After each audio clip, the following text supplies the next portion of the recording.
in Los Angeles. Guess where they're going to come and visit, huh?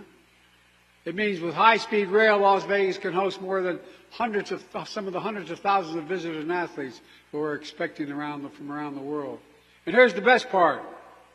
It means jobs, union jobs. Jobs, jobs, jobs.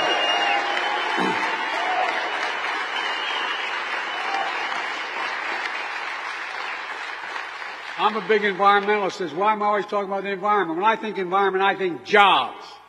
35,000 jobs during the construction phase, 10,000 union jobs in the building trades. Carpenters, electricians, ironworkers, laborers, and more. Jobs and jobs beyond. In fact, once we complete this train line, it's going to be operated by union workers. That means 1,000.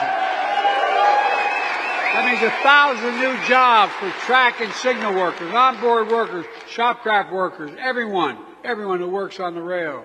And for those good-paying jobs, they don't require a college degree, but you got to work just as hard to get one, man. Union workers are the most highly trained, skilled workers in the. This is not a joke. You're the most highly skilled workers in the world. You know, no, I'm not just saying it. But you guys don't talk enough about it. It's like going to college. You got to be an apprentice for 4 to 5 years. You can't walk up and say, I want to be a carpenter. You got to go to school to be a carpenter, and you got to do it here. You know, the long term, I had the Treasury Department do a study. The cost is more efficient to hire a union worker because you do the best jobs, the best results, and that last the longest, and long run, you're cheaper for the employer than if you weren't a union worker. That's why I always say, look, folks, I say this all the time. Wall Street did not build America. The middle class built America. And unions built the middle class. That's the truth. That's true. There would be no middle class without unions. That's a fact. And by the way, I know I look like I'm 41, but I'm not new to this. But you guys don't even realize how important you are. You built the middle class. It would never have occurred without you, without union wages. Another high-speed rail project we're announcing today is in California. Ultimately, it's going to take folks from Los Angeles through the Central Valley all the way to San Francisco, but less than 3 hours. But today, the journey can take 8 hours by bus or car. Think of how this train will transform California's Central Valley with new businesses, new residents, visitors, economic opportunities. Or what it will mean to folks who live in inland towns and commute to work in California and coastal cities. It's a game changer. I mean, you know, we make these speeches, but I mean every single word I'm saying literally. To put all this in perspective, this project in California is the most ambitious rail project in the entire Western Hemisphere. It expects to carry 31 million passengers a year, will be 100% powered by renewable energy, and once again, this project is about jobs. It's already created 12,000 good-paying union construction jobs, with thousands more to come. Many of us have pushed for this high-speed rail project in California for a long time. In fact, the very first federal dollars that went out came from the Recovery Act, which was a change, which I was in charge of as vice president, to help us recover from the Great Recession of 2009. The last administration tried to cancel it. Now, I promise you, once it's built, they're going to be claiming credit for it. Remember I said it. But they failed. I want to thank two people who couldn't be here today, who made the California project possible. Speaker Nancy Pelosi, the most effective speaker in the House of American history. She has relentlessly pushed for high-speed rail in California. She knows how critical it is to people's lives and to the strength of the economy across California and across the country. No one has done more to make it a reality. And Governor Gavin Newsom, a tremendous governor who never gave up the fight to get this done. And folks, we're not stopping now.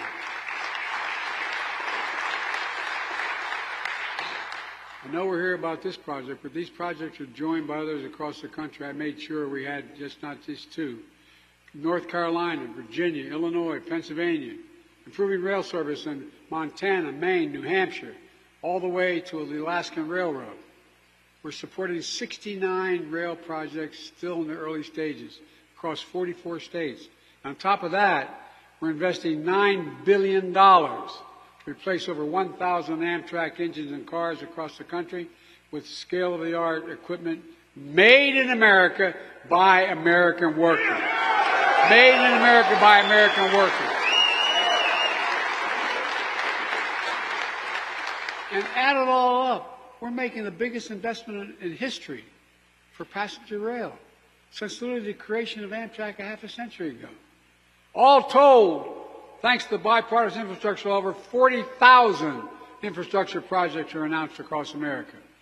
Not just railroads, but bridges, roads, ports, airports, clean water systems, affordable high-speed internet. And thanks to your congressional delegation here in Nevada, we've delivered $3.2 billion. Nearly 200 of these projects already here in this state. Over $400 million in affordable high-speed internet statewide. You know, we're helping school districts across the country, including Clark County Electric school buses can keep kids with childhood asthma more healthy. Diesel exhaust from school buses pollute the air that these kids breathe. We're installing sidewalks, streetlights, bike lanes along Stewart Avenue here in Las Vegas and the major roadways connecting downtown and East Las Vegas. The list goes on. We're going to change the way people are able to live. Folks, all this project stands in stark contrast to my predecessor. He always talked about infrastructure week. 4 years of infrastructure week, but it failed. He failed. On my watch, instead of infrastructure week, America's having infrastructure decade. Decade. Over $1.3 billion. Trump just talks the talk. We walk the walk. Look, he likes to say America's a failing nation. Frankly, he doesn't know what the hell he's talking about. I see shovels in the ground, cranes in the sky, people hard at work rebuilding America together. Meanwhile, the vast majority of my Republican friends in Congress voted against the infrastructure law. But that doesn't stop them from calling up now and saying, hey, Mr. President, we need a project in my district. Well, that's okay. I promised I'd be president of every American. And like I said before, I'll see them at the groundbreaking. Folks,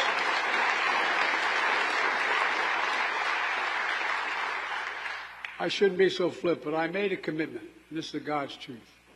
I made a commitment to build this country, to stop the trickle-down economics.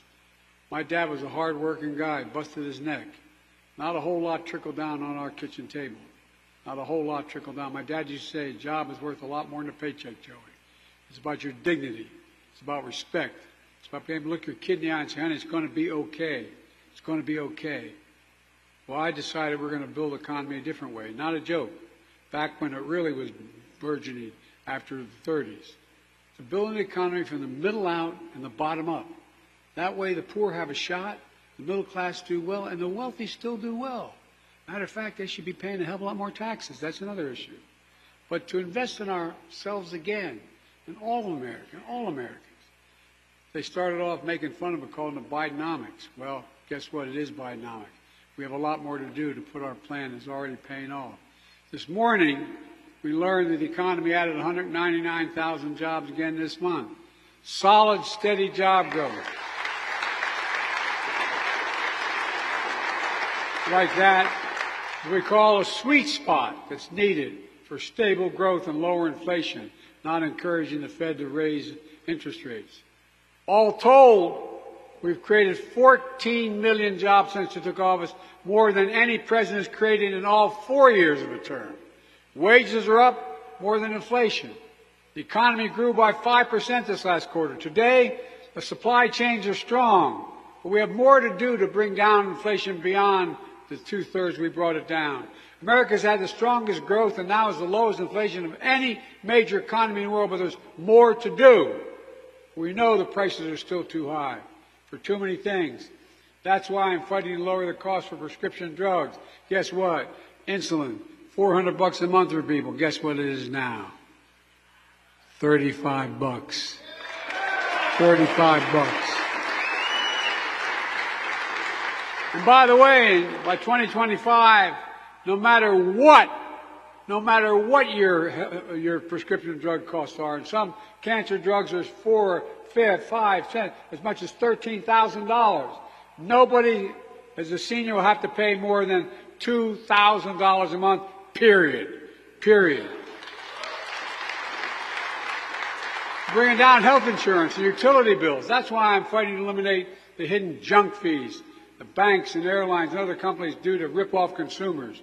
Look, do you ever think when you pick up the phone and call what your balance in your account is, you're going to get charged $20? Or you get in an airline, you want your kid sitting next to you, they tell you it's going to cost you another $300? I mean, this is ridiculous. Let me be clear. Now that we've built the supply chains and brought down costs, any corporation that is not passing on these savings along to consumers needs to stop this price gouging. The American people are tired of being played for suckers. And by the way, does anyone here think that the tax code is fair? If you do, raise your hand. You got it, baby. I made a commitment that nobody making less than $400,000 a year, which is way above what I ever made until I became president. But look, in 2020, 55 of the biggest corporations in America, the Fortune 500, they paid zero in federal taxes, and they made $40 billion, $40 billion in profit. But not anymore. Under the law I got passed and signed, big corporations now have to pay less than you pay. I could only get up to 15%. But guess what? That paid for all the programs we're talking about. And probably less than what as I said, we have to do more, though. Get this. We used to have, before the pandemic, we had in the United States of America 750,000 billionaires. 750 billionaires. And guess what we have now? We have 1,000 billionaires. You know what their average tax rate is in the federal government? 8%. 8%. That's why I'm proposing a billionaire minimum tax of 25%. 25. The billionaires and big corporations paid their fair share to strengthen Social Security and Medicare, and we wouldn't have all this talk from the other team talking about having to cut it. We could bring down the cost of child care, elder care for working class and middle class people. Look, when we do that, the poor have a ladder up. As I said, the middle class does very well, and the wealthy still do well. We all do well. Let me close with this. When we see shovels in the ground and people hard at work on these projects, I hope you feel something that really matters. At least where I come from in Scranton, Pennsylvania, and Claymont, Delaware, used to be a big steel town. Pride. Pride in America. Pride in knowing we can get big things done when we work together. You're all the real heroes of this story. We talk about what I did and others did. The American people, the American workers, neighbors and leaders in the community doing the work to bring your city into the future. That's what America does. That's why it's never been a good bet, as I told Xi Jinping, it's never been a good bet to bet against America. Never, never, never, never. And I've never been more optimistic about our future. Just remember who in God's name we are. We're the United States of America, and there's nothing beyond our capacity. Nothing, nothing, nothing. We've always come out of every crisis we've ever faced. This is the God's truth. Check it out. Stronger than we went in. Every time when we work together.